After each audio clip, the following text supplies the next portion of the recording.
I mean, what better time to start a video with a dead scale? So yeah, fish are doing absolutely fantastic. Actually, they came back from the national, not too bad. Oh, by the way, had a great car boot sale the other day. Some amazing people turned up. Have I got much footage? A little bit. I'll put it on in a minute. But I was so busy talking. Nice amount of people turned up, about, you know, a dozen or so. Lovely. Offloaded a couple of my fish. Not all of them. We've still got some nice ones left. And actually, I've got 3 really nice bigger ones in the pond that do need to go. But what we've got now is, a dead scale. Not worried. Just done a scrape. Water's perfect. Not a parasite in sight. Not a parasite in sight. Not a parasite in sight.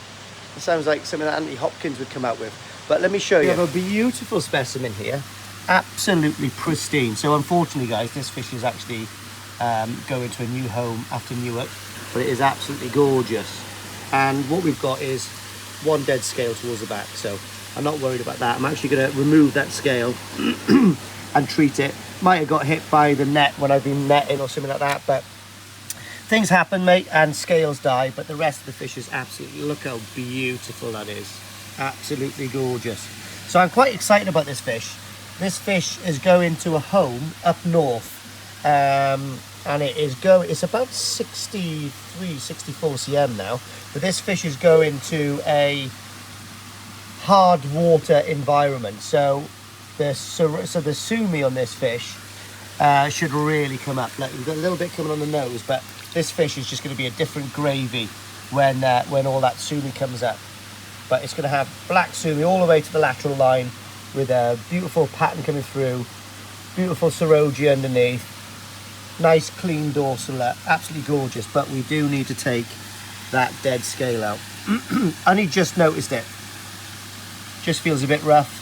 All I'm going to do is remove that scale and I'm going to treat it. Now, I have got some various treatments, but for this particular task, I'm going to use JPD methylene blue. You can't get this from this country. I think some of the ingredients is frowned upon. I don't think it's bad. I think it's just like, obviously the government says some things can't come in, and this is one of them. So I got this as my private stash from Japan. So yeah, we're definitely going to use this one. I've got nice pair of pliers. I've got a brush to get right into the scale pocket here, and we've got a size 10 scalpel. Not the sharpest one in the night. It's not the sharpest one in the drawer, but I'm going to order some more of these now tonight. So coi's turned over. Let's have a little play around. Right, guys, no expert at this, but yeah, we can see that this scale is, sometimes you can push it and it comes out, but this one is not coming out. So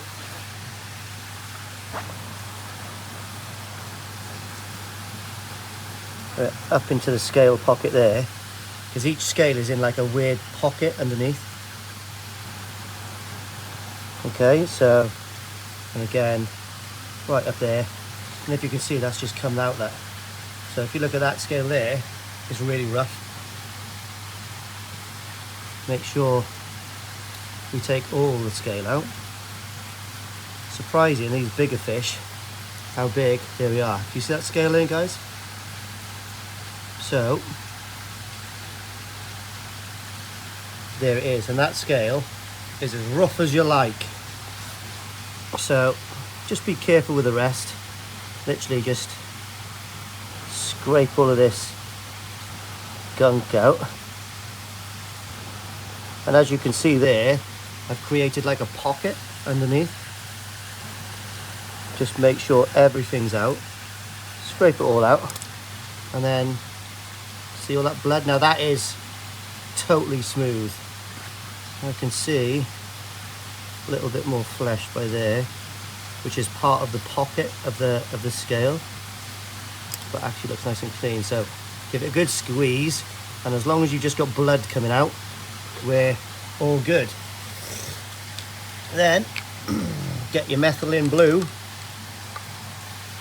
and what I do with this one, get right inside, right up. That's why you always use a a brush so it doesn't damage the pocket, but we're getting it right in. And actually what I'll do is probably just go around the other scales in and around the area. So if you can see that see that one doesn't go in too far because it's still got a pocket in there. This one goes right in, and that's what you've got to do. And that's it there, guys. So as you can see, the dead scale is there. That's kind of the remainder of sort of like a bit of the flesh from the pocket, but they feel rough. So that is exactly how you take a scale out. Well, according to Odacan staff, and who am I to to argue with those? So we'll just pop the fish back in there.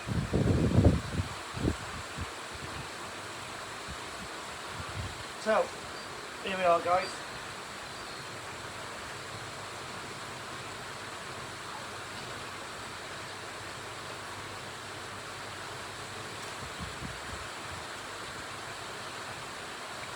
And that, as far as I'm aware, is how you take a dead scale out of a fish. Don't know how long the scale's going to take to come back. It's a little bit older, that fish, so it should bounce back not quite as quick as a tozai. I think that's like sansai now. So, and that's from Minimum Farm. It's just chilling. Don't worry about it. There's nothing that can harm itself on the pond. Within a couple of minutes, that's going to be up and ready. And it's going to feel very comfortable in the knowledge that Tafaguchi has taken a dead scale out. Right then, lads and ladies. Yeah, so I removed that scale earlier on, and what I done is I decided to, because I've kind of learned it from over in Japan, every time Odacan staff members do any kind of like treatment like that, remove a dead scale or some kind of like treatment, major treatment, not necessarily a major treatment, but it was a nice koi. I'm very, very lucky to have some antibiotics, and what they always do is give them a shot of antibiotics. So they'll do their treatment, the last thing they will do is give a shot of antibiotics. Now I'm extremely lucky to have antibiotics now. So yeah, I've done the same. They've had a shot of antibiotics. She has had a shot of antibiotics according to her weight, and yeah, just help her recover. Probably give her another one in 48 hours if I need to, or if I want to, and that's about it really. But I'm going up to Ryan's tomorrow, so this is Friday afternoon. Going up to Ryan's tomorrow to select some auction koi. And I did have that amazing Matsue koi, if you can remember, the one with real funky pattern on it. It's been up in Koi Wholesale, come on. It's been up in exclusively Koi's place for a little while now.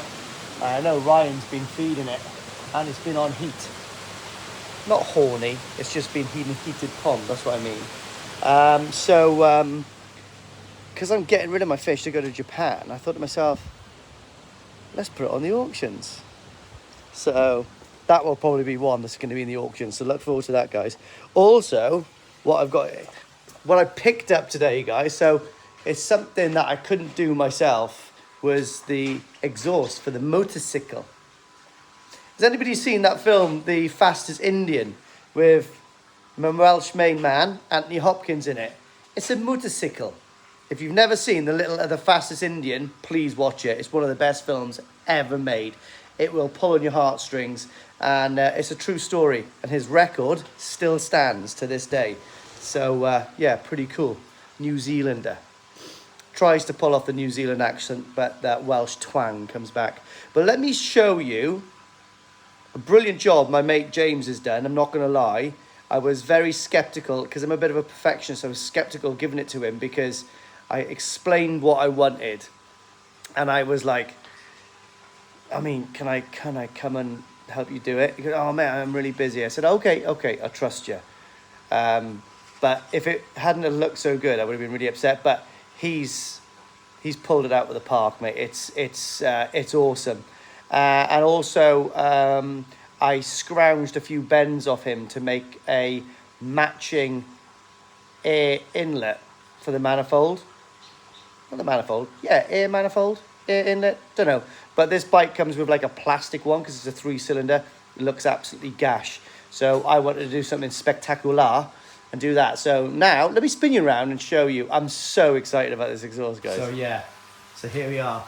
He has done a brilliant job there. I'm not going to lie. It's absolutely great. So, you know, it tucks in there. I need a clip to go in there. But all the way around, absolutely beautiful. And the angle of the dangle is absolutely superb. So he's done a really nice job there. Really nice job. I've made sort of a top of a skimmer. You know the skimmers that you get that's got like the plastic tops? So I don't use mine, so I've utilised that for this. So that fits in there absolutely lovely now.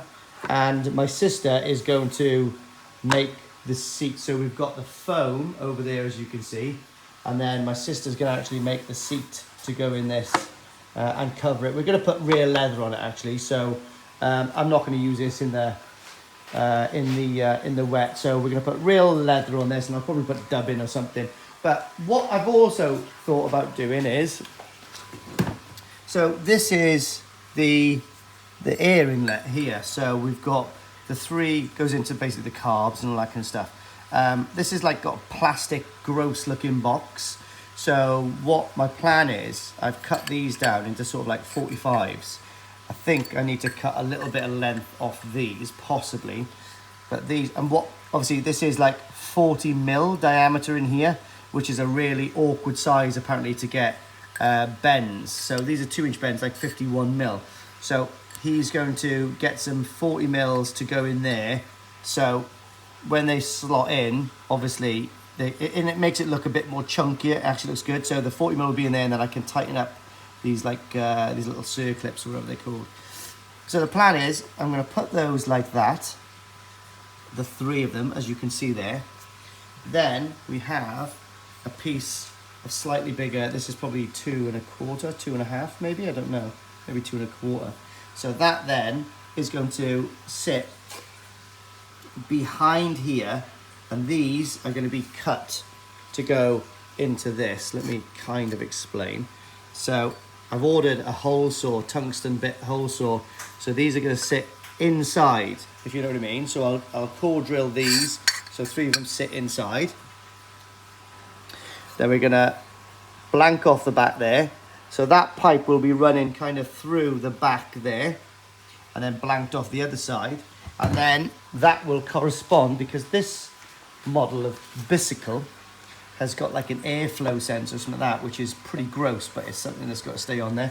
Now that section there then will marry up and connect onto that, and then I need to make a bracket to go onto that exhaust, that frame there. But I'm luckily, where that's going to be a bracket, we have got this here that is perfectly placed to sit literally on there. So that's going to stand there. And just stick out one side. This pipe cross filter I found in a car boot sale for 50p. That's cool, isn't it? Old school. So I like that. Now I've got a really cool one, like a Millennium scoop, like a Millennium Falcon scoop that comes forward, which is damn fine as well. So I might do that one as well. I don't know yet. We don't know. But that's done. So once this bracket is actually welded in place or situ, then I can take all of this subframe off and go ahead and complete the build. I do want to anodize the forks, but I don't know whether it's just to do them black, to be honest. I need to get... Yeah, there's a few other things I want to do through the year, but I'm certainly not going to rush it. But that is wicked, isn't it? Look at that. Oh, yeah. And the profile from the side just is so good. And it's so low, guys. Like, I'm not a tall guy, but that is literally halfway up my thigh. So let's sit on it. Let's sit. I'll tell you what, I'll do a little video of me sitting on it just to show you the stance of this thing. That's quite a good video, isn't it? So This thing is absolutely gorgeous. Lovely. Lovely Cafe Racer stouts there. Just feels so good. Yeah, so. And it's so low as well. Both feet flat on the ground.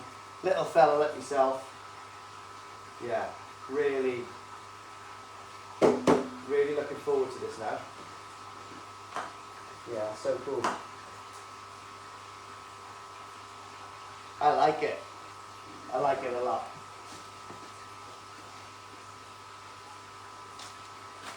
Well then guys, I'm going to go and take the dog for a walk now. Buy myself a solo lunch. I love eating on my own. Getting quite used to it these days. So, yeah.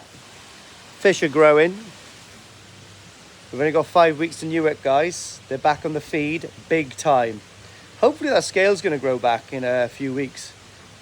Well, a few months. We'll see. We'll see what it's like. I got more than enough to take. So, really, really, really looking forward to Newark, to be honest. And I'm sure everyone else is. So I'm camping out there, guys. And I suggest if you are going to Newark, just camp out. It's amazing. There's a festival going on at the same time. Bring yourself a slab of Stella and some pot noodles.